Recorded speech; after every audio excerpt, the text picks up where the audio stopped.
Après 25 ans d'expérience, eh oui, de 1995 jusqu'à ce jour, Elton Store, l'unique shop congolais de Londres, na Grande-Bretagne, il est Londres, et Zaliko ça la fierté à la communauté nabiso, et surtout, il y a un homme d'affaires congolais sérieux dans la diaspora. Oh yes. C'est créé Elton Store et Zalika Kamoko, le sérieux, à quel na service qui toko na ba client na ye. Avec ma produit na ye, il y a première classe, il y a qualité supérieure. Oh, il y a ma bombe à Elton Store. Oh yes, mon climat bimbe yeba. Ma maman à Londres va confirmer. Elton Store, c'est le berceau des produits cosmétiques. Il y a solo produits originaux. Et yes, les alipes perso et produits alimentaires, naturels et organiques. Au travers de nos produits cosmétiques, Elton Store détient le secret. Secret ya solo, où ya poso ya maman moi c'est qui toko. Poso ya moi so penza basali kolula, poso ya moi so mobala kotala ya lembate. Poso so ko tamboli masanga sima. Eh oui, yango ne ba produits zo tekama na kati Elton Store. Na ba produits alimentaires, où ya Elton Store, yango de secret ya cuisine ya maman congolaise. Eh oui, nyonso ko so pensa mobali na yo ezali. Pondu, matembele, ngai, ndole, fumbwa, ndunda, bilembwe, oyo nyonso penza, oyo kobonga pona cuisine na ezali. Oh yes. Olingi mobali na yo asepela na yo libela na libela. Olingi mobali na yo atala ka yo lokola mwasi azali kolula sika. Oh yes. Olingi mobali na sisa biloko nyonso tiela ka ye na mesa. Secret zali kaka moko. Elton Store.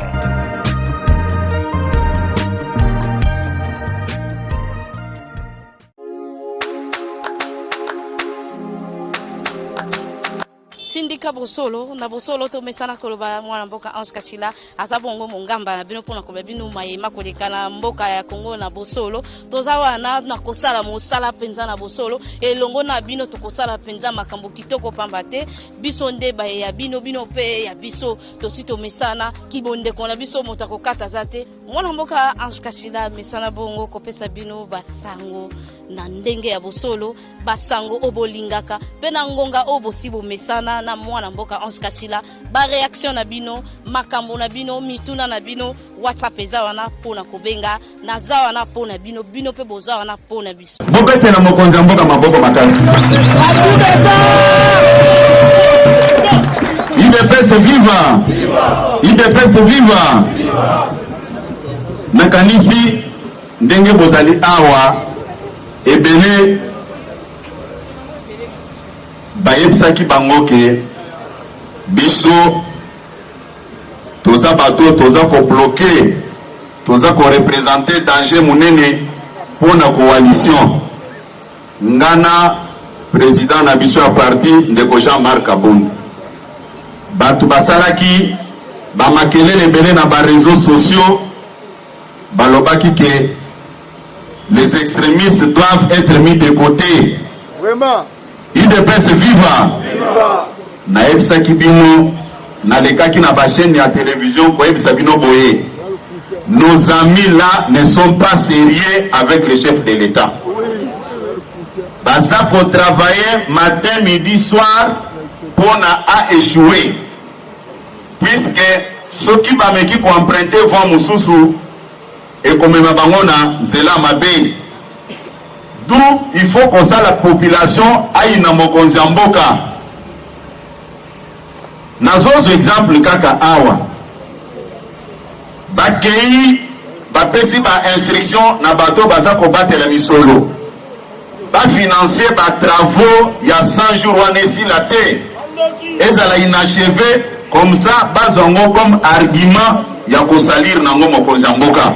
Lobby nazalaki na batu nyonso o bazokamba mboka oyo na domaine wana bayebisinga ke mbongo oyo etikali eza muke me balingi kobimisa ngo te balingi biloko wana ezala embouteillage ezala esila te population aina mokonzi ya mboka otoza na ye mwana mboka Félix Tshisekedi.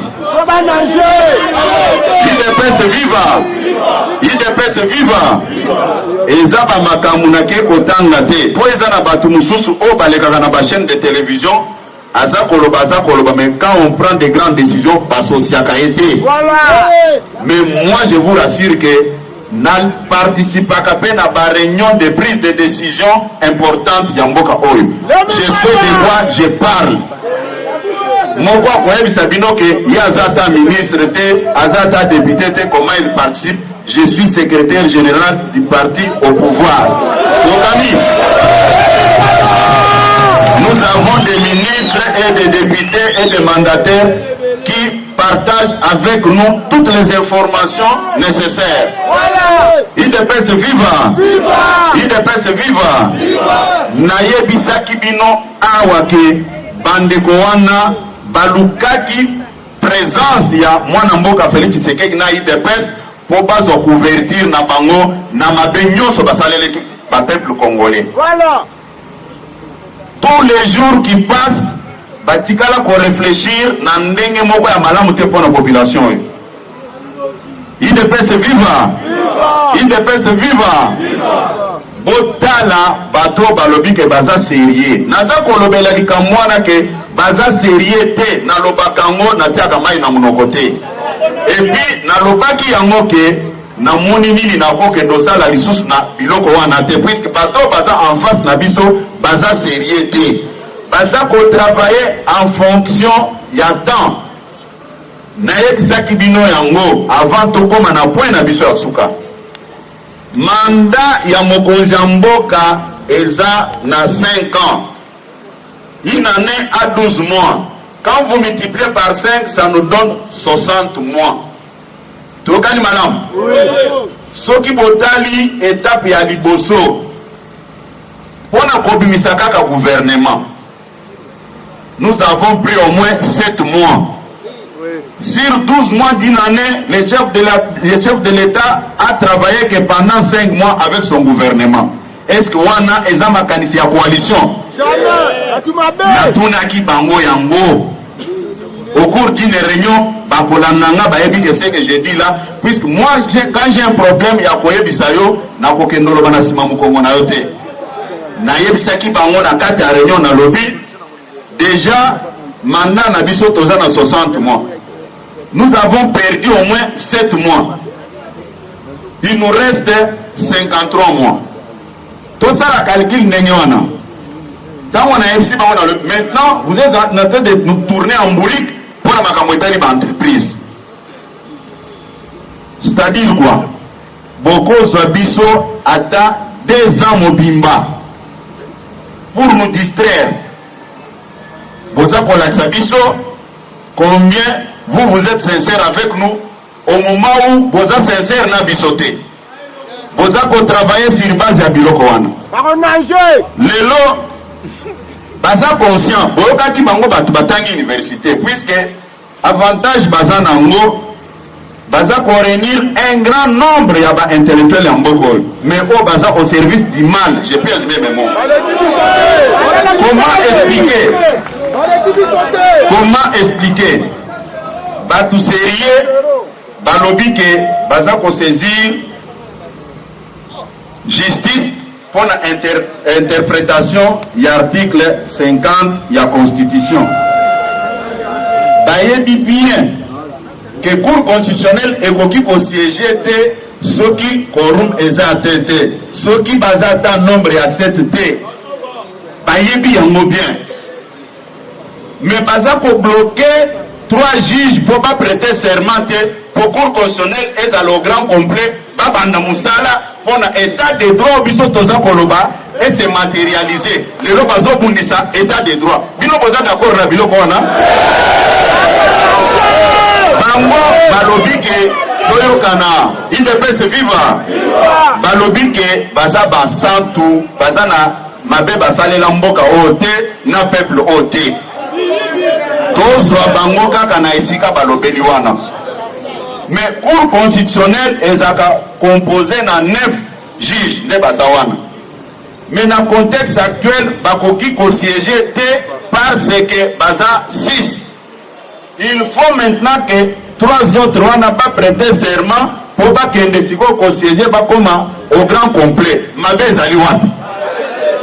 Et puis baza ko posa batu que non, ba nommer batu oyo basali boy non. Batu wana bazalaki proposer na conseil supérieur ya magistrature. Toyo kana bien na place wana.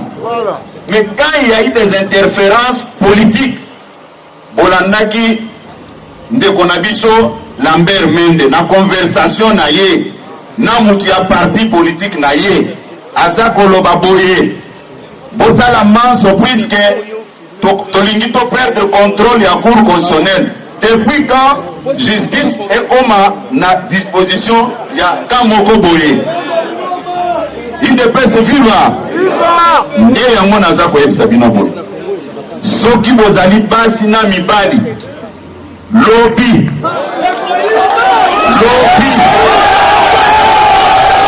Il ne peut se vivre. Na lobby que soki bozali basi na mibali.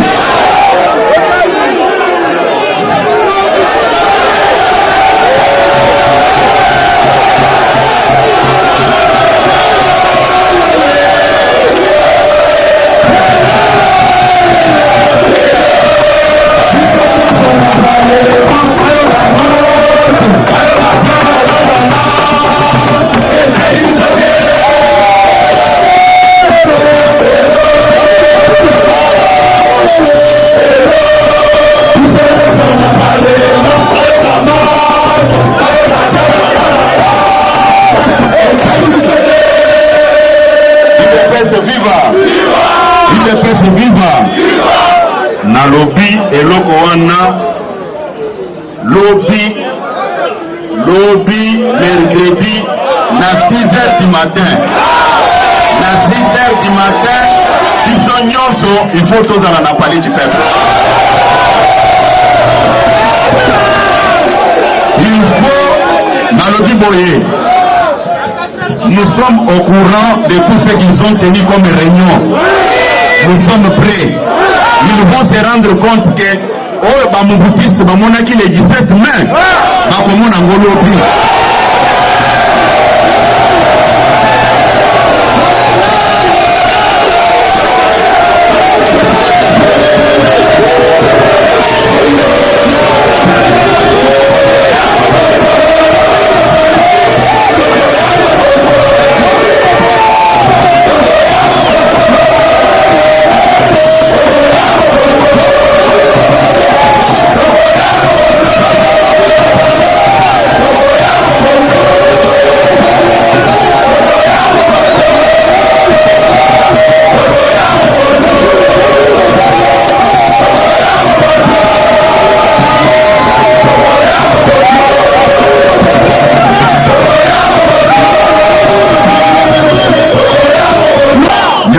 Naza koyebisa bino boye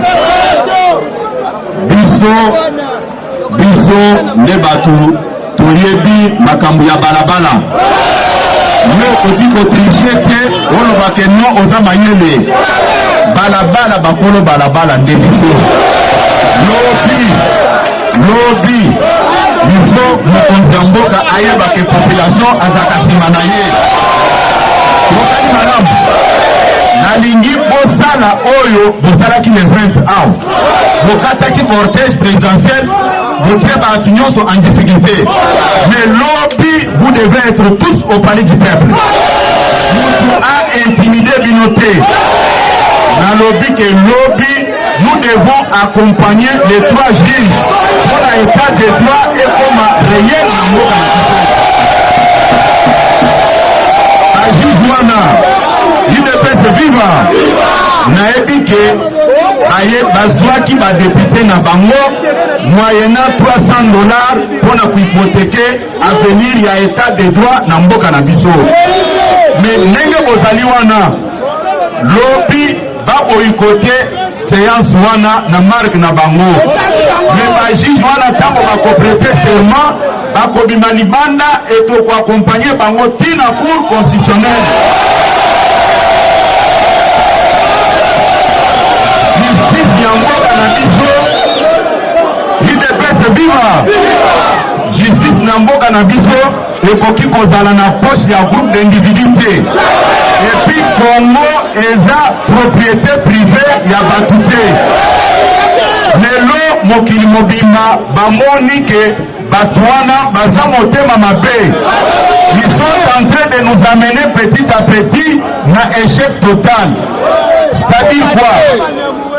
Ndenge toza boye balingi tosilisa deuxième année etikala 3 ans. 3 ans ekotikala, nous allons travailler sur 2 ans. Une année sera une année électorale. C'est pour nous embrouiller inutilement.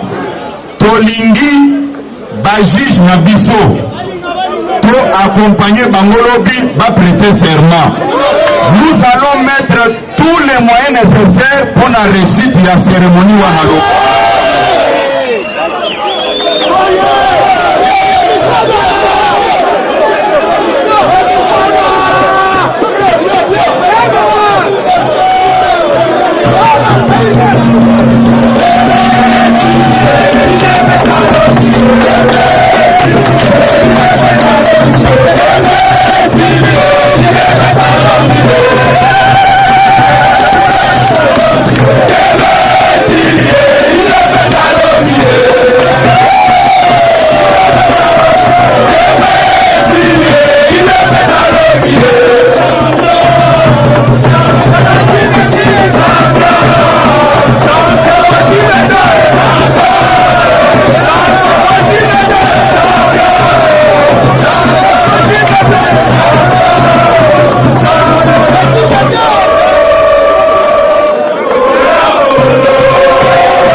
pour rien dans la vie de l'homme. La juge wana baza batu babotamaka na chance na bango. Yango naza koloba boye. Les 3 juges oyo bako prêter serment lobi. Nzambe nda salaki ke pona kaya misatu oyo ba accompagner bango na population. Ezabo ete.